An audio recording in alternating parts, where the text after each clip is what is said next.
ஏர்போர்ட்ல பொதுவாவே தோசையோட ரேட் அதிகமா இருக்கும்னு தெரியும். ஆனா, நான் ஆர்டர் பண்ணது கீ தோசைலாம் கிடையாது, மசாலா தோசை கிடையாது. Just plain dosa. அதுவே ₹300 கொஞ்சம் அதிகமா தான் இருந்துச்சு. அந்த டெர்மினல் 2 வந்து புதுசு போல. நான் இப்ப தான் ஃபர்ஸ்ட் டைம் போறேன். செமையா இருந்துச்சு. அப்படியே இது நம்மளா சென்னை ஏர்போர்ட்லயா இருக்கோம் அப்படின்ற மாரி இருந்துச்சு. டொபாக்கோ இங்க வைப்பாங்கன்னு நான் நினைக்கவே இல்ல. வெளியில விப்பாங்க. ஆனா, ஏர்போர்ட்ல இருக்கும் அப்படின்னு நான் நினைக்கல. இந்த வாட்டி வந்து ஸ்ரீலங்கன் ஏர்லைன் தான் சூஸ் பண்ணியிருந்தேன். நான் நினச்சேன், ஐயோ! மத்த ஏர்லைன காட்டிலும் இது ரொம்ப இதா இருக்குமோ! அப்படிலாம் நினச்சேன். அப்படியெல்லாம் கிடையாது. நான் வந்து ரொம்ப நல்லா இருந்துச்சு. நல்லா ஸ்பேசியஸா இருந்துச்சு. சர்வீஸ் நல்லா இருந்துச்சு. ரொம்ப நல்லா இருந்துச்சு. இந்த மத்த எந்த ஏர்லைன்ஸும் நான் பார்க்காதது என்ன தெரியுமா? கால் வைக்கிறதுக்கெல்லாம் அங்க ஒரு இடம் குடுத்துருக்காங்க. ஐ மீன் கால் வைக்கிறதுக்கு ஒரு இது மாதிரி, பெடல் மாரி இருக்கும்ல சைக்கிள். அந்த மாதிரி அங்க வச்சிருக்காங்க. கால் வைக்கிறதுக்கு ஒண்ணு இருக்குது அங்க. செமையா இருந்துச்சு. நான் எந்த ஏர்லைன்லயும் பார்க்கலையேடா! அப்படின்னு நெனச்சேன். ரொம்ப நல்லா இருந்துச்சு. ஜாலியா இருந்துச்சு.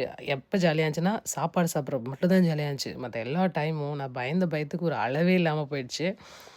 என்ன பண்றது? ஃப்ளைட் அப்படி பார்த்துன்னே இருப்பேன். ஐயோ! கடலுக்கு மேல போகுதா? இல்ல தரைக்கு மேல போகுதா? கடலுக்கு மேல போச்சுன்னா பயம் ரொம்ப அதிகமாகும். இல்லன்னா கொஞ்சோண்டு கம்மியாகும். அவ்வளோதான். சாப்பிடும்போது மட்டும் கொஞ்ச நேரம் ஓகே ஹாப்பியா இல்லடா அதெல்லாம் எதுவும் நடக்காதுடா. நம்பிக்கை தான் வாழ்க்கை அப்படின்ற மாதிரி அப்படியே ஸ்மைல் மேன் சரத்குமார் படம் போட்டிருந்தாங்க. அங்கே செலக்டட் மூவிஸ் இருக்கும். நம்ம எதுலயாவது பார்த்துக்க வேண்டியதுதான். கொஞ்சம் த்ரில்லிங்கா நல்லா இருந்துச்சு உண்மையாவே. அப்படியே பார்த்தேன் பார்த்தீங்களா, அந்த வீடியோ எடுக்கிறதுக்காக தான் அங்க அத ஓப்பன் பண்ணனே. இல்லன்னா நான் அந்த சைடே போக மாட்டேன் பயத்துல. ம். அங்க பாருங்களேன், மேல இப்ப தரையில தான் போகுது. ஸோ, அதனால எனக்கு ஹாப்பியா இருந்துச்சு அப்போ.